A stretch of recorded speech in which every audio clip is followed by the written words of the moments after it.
In this video, I'm going to show you exactly how to withdraw money from your ETrade account and send it back to your bank step by step. Tap Menu at the bottom right of the app, then tap Pay and Transfer. You will land on the Pay and Transfer screen with all your money movement options listed out.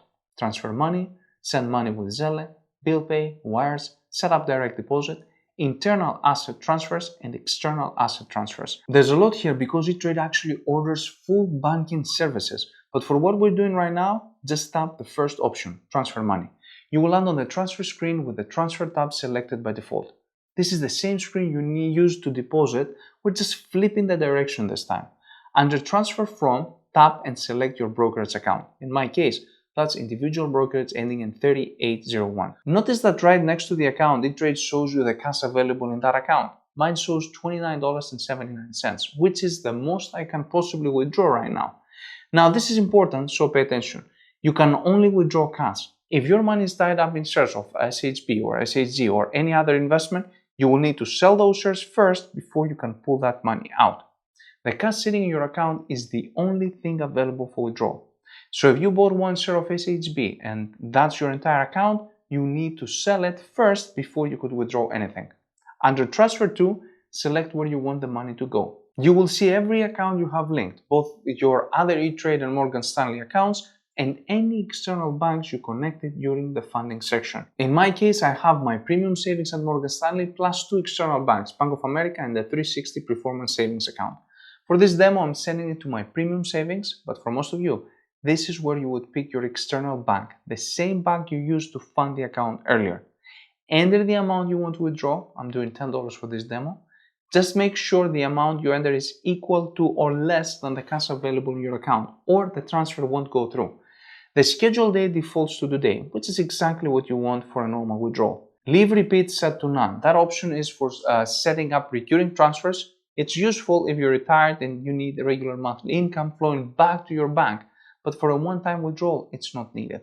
When everything looks right, tap Preview. You will land on a confirmation screen showing the full details of your transfer.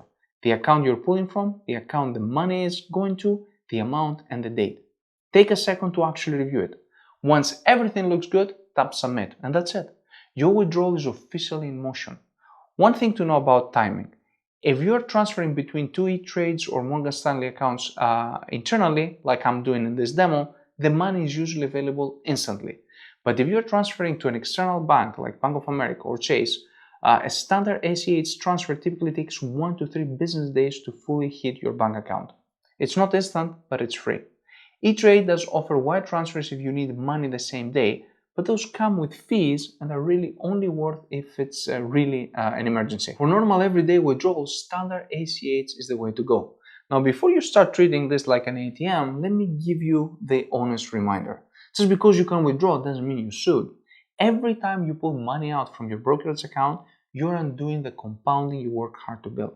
And if you withdraw by selling investments you're held less than a year, you're also creating a short-term capital gain tax hit, which we'll talk about in a tax section.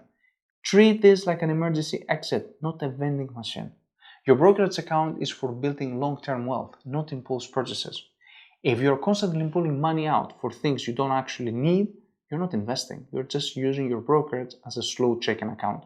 Withdraw when you have a real reason, not when you feel like it. Next, watch my video on how taxes work when you sell investments on ETrade, because if you withdraw money after selling, there are a few things you need to know before tax season hits.